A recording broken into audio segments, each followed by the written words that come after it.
नमस्कार, I am your S के सुमन from S के स्कूल एंड क्लासेज जिरौल। आज के इस क्लास में हम पढ़ेंगे केमिस्ट्री क्लास 10 का रसायन शास्त्र। तो चलिए शुरू करते हैं।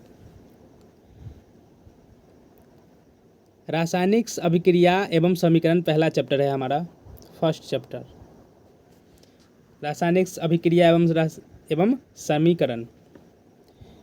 पहला प्रश्न है हमारा, रासायनिक अभिक्रिया किसे कहते हैं। देखिए,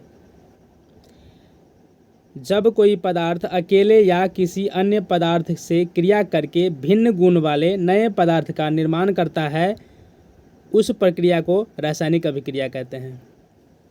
समझिए बात को, जब कोई पदार्थ अकेले या अन्य पदार्थ से क्रिया करके भिन्न गुण वाले नए पदार्थ का निर्माण करता है, उस प्रक्रिया को रासायनिक अभिक्रिया कहते हैं।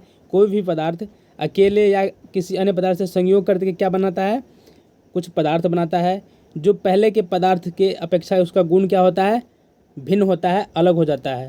पहले का गुण कुछ और होता है और जब पदार्थ बनता है प्रोडक्ट, उसका गुण कुछ और हो जाता है। दूसरा है अभिकारक। अभिकारक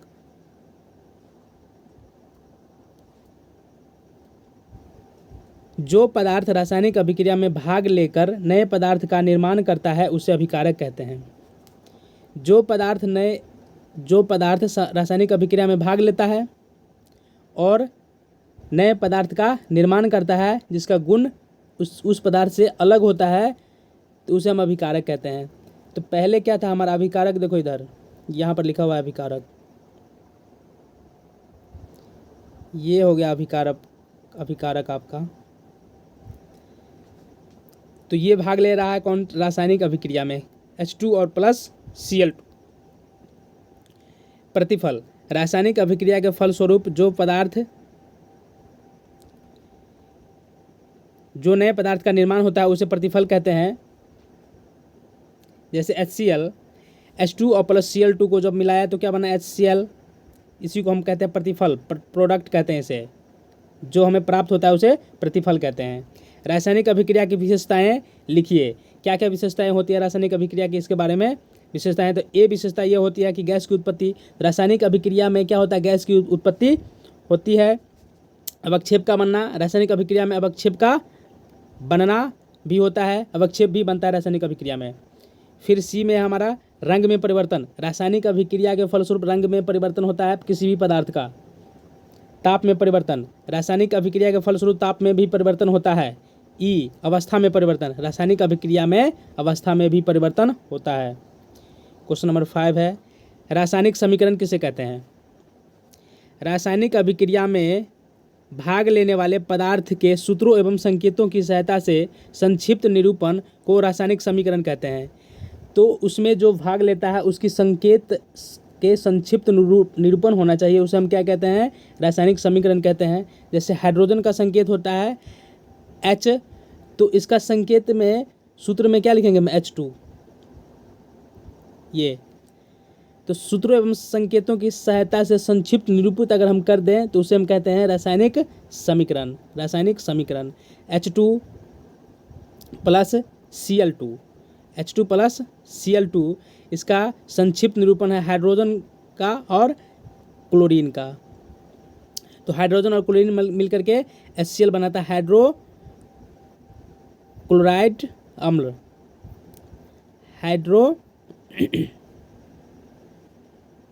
हाइड्रोजन क्लोराइड अम्ल बनाता है ये।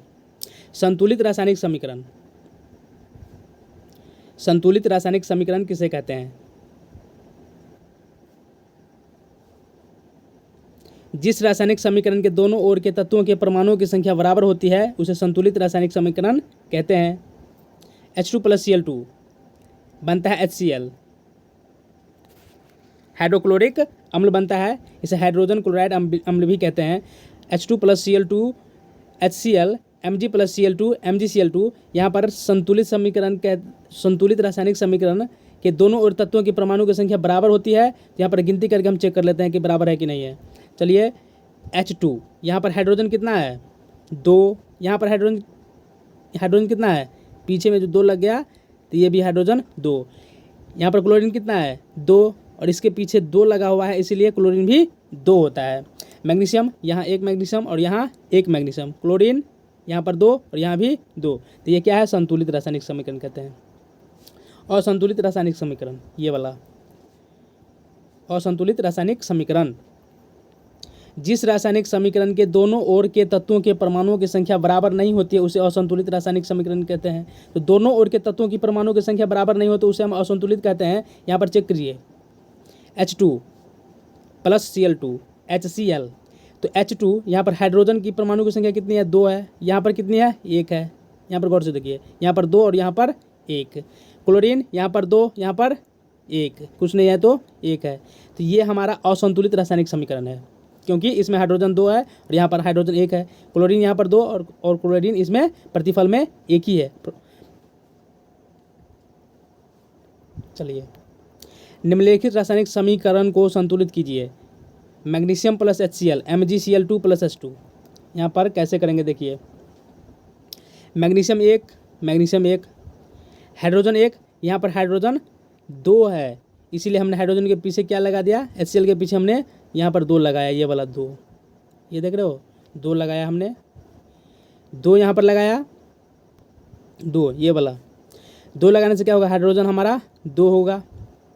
फिर क्लोरीन देखो, क्लोरीन 2, यहाँ भी इसके पीछे 2 लगने से क्लोरीन भी यहाँ भी 2, हाइड्रोजन 2। मैग्नीशियम फिर एक बार देख लेते हैं, मैग्नीशियम 1, यहाँ देखिए मैग्नीशियम 1, यहाँ भी मैग्नीशियम 1, हाइड्रोजन 2, हाइड्रोजन यहाँ भी 2, क्लोरीन यहाँ के पीछे लगने से क्लोरीन भी 2, तो क्लोरीन यहाँ भी 2, तो संतुलित हो गया हमारा ये। चलिए, Na plus HCl NaCl plus H2O, sodium को हाइड्रोजन क्लोराइड के अम्ल से अभिक्रिया करवाते हैं तो क्या बनता है, सोडियम क्लोराइड प्लस हाइड्रोजन। तो सोडियम 1 बैलेंस करके चेक करते हैं, सोडियम 1, यहाँ सोडियम 1, हाइड्रोजन 1, यहाँ पर हाइड्रोजन 2 है, तो हाइड्रोजन के पीछे में HCl के पीछे में हमने क्या लगा दिया, 2 लगा दिया, ये वाला 2 हमने लगाया, हाइड्रोजन 2 और यहाँ भी हाइड्रोजन 2 मिल गया हमारा।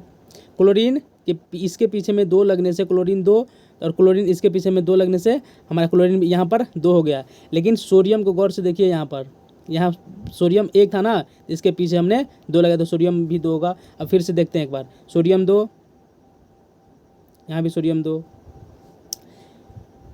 हाइड्रोजन 2, यहाँ भी हाइड्रोजन 2, क्लोरीन इसके पीछे 2 लगने से क्लोरीन 2 और यहाँ भी इसके पीछे लगने से क्लोरीन 2, ये भी हमारा संतुलित हो गया। संतुलित करने हम सीख रहे हैं अभी।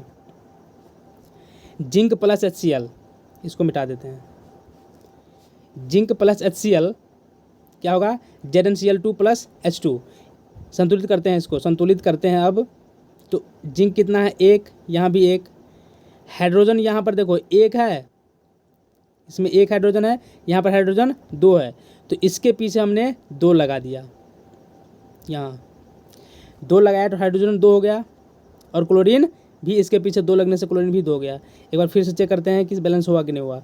जिंक 1, हाइड्रोजन 2, क्लोरीन 2, यहाँ देखिए इस दोनों को, हमारा बैलेंस हो गया। जिंक प्लस H2SO4 बनता है ZnSO4 plus H2, 1 zinc, balance करके देखते हैं अब इसको, 1 जिंक, हाइड्रोजन 2, सल्फर 1, यहाँ भी सल्फर 1, ऑक्सीजन 4, ये पहले से ही बैलेंस है। Mg प्लस O2 MgO, तो बैलेंस करके चेक करते हैं। चलिए बैलेंस करिए, मैग्नीशियम 1, यहाँ भी मैग्नीशियम 1, ऑक्सीजन 2, यहाँ पर ऑक्सीजन 1 है, हमको ऑक्सीजन 2 बनाना है, तो Mg के पीछे हमने क्या कर दिया, 2 लगा दिया, यहाँ पर ये वाला 2 लगाया, ऑक्सीजन क्या हो गया, 2, यहाँ पर ऑक्सीजन 2 हुआ लेकिन मैग्नीशियम को भी 2 कर दिया इसने, तो हम मैग्नीशियम के पीछे भी यहाँ पर 2 लगाया। अब फिर से चेक करते हैं, 2 मैग्नीशियम, ऑक्सीजन 2, इसके पीछे 2 लगने से मैग्नीशियम का भी 2 होगा और ऑक्सीजन का भी 2 होगा। अगला है 6, AlCl3 प्लस CaOH का होल 2। अब देखिए CaOH इससे AlOH का whole 3 plus CaCl2 plus Cl2 हमारा बन गया। बैलेंस करके करिए अब। एल्युमिनियम 1, क्लोरीन 3, यहाँ क्लोरीन 2 है। किसी भी तरह से इसको लाइए, तो यहाँ 3 है तो यहाँ पर 3 लगा दो। Ca के पीछे में हमने 3 लगाया ये, तो क्लोरीन हो गया 3 दूना 6। यहाँ क्लोरीन कितना है 3, तो इसके पीछे हमने 2 लगाया, तो 3 दूना 6 क्लोरीन हो गया। कैल्शियम 1, कैल्शियम 1, ऑक्सीजन 2, ऑक्सीजन यहाँ 3 है। इसको होल लगने से क्या होता है, इसको होल में लिखा हुआ है तो 3 ऑक्सीजन भी है, हाइड्रोजन भी 3 है। यहाँ पर 2 ही है हाइड्रोजन, तो इसके पीछे लगा देते हैं। Ca के पीछे में 3 लगाया, तो 3 दूना 6 ऑक्सीजन, यहाँ पर 3 ऑक्सीजन, तो इसके पीछे हम 2 लगा दिया, तो 3 दूना 6 ऑक्सीजन भी हो गया। और फिर से एक बार चेक करते हैं। 2 Al, क्लोरीन 3 दूना 6 क्लोरीन,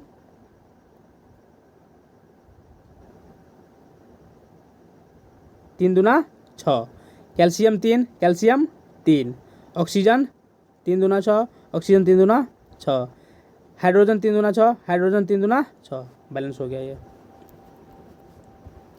अगला है 9, ऊष्माक्षेपी अभिक्रिया किसे कहते हैं? जिस अभिक्रिया में उत्पाद के साथ साथ ऊष्मा भी उत्पन्न होती है उसे ऊष्माक्षेपी अभिक्रिया कहते हैं। उत्पाद का मतलब होता है प्रोडक्ट, जो प्रतिफल के रूप में हमें प्राप्त होता है, ये वाला। तो जिस अभिक्रिया में उत्पाद के साथ साथ ऊष्मा भी उत्पन्न होती है उसे ऊष्माक्षेपी अभिक्रिया कहते हैं। C+O2 CO2 प्लस ऊष्मा, कार्बन को ऑक्सीजन में से अभिक्रिया करवाने पर CO2 बनता है और ऊष्मा भी निकलता है, मतलब कि थोड़ा सा गर्मी। अगला है क्वेश्चन नंबर 10, ऊष्मा शोषी अभिक्रिया किसे कहते हैं? उत्तर में है जिस रासायनिक अभिक्रिया में उत्पाद के साथ इसे मिटा देते हैं। जिस रासायनिक अभिक्रिया में उत्पाद के साथ साथ ऊष्मा का अवशोषण होता है उसे ऊष्मा शोषी अभिक्रिया कहते हैं। अवशोषण का मतलब होता है कि वह पहले से ठंडा हो जाता है, ऊष्मा का शोषण होता है इसमें। ऊष्मा शोषी अभिक्रिया में शोषण मतलब कम हो जाना। तो जिस रासायनिक अभिक्रिया में उत्पाद के साथ साथ ऊष्मा का अवशोषण होता है उसे ऊष्मा शोषी अभिक्रिया कहते हैं। जैसे N2+O2, N2+O2 क्या होगा NO2, और इसमें क्या होता है ऊष्मा का अवशोषण होता है। समझ गए?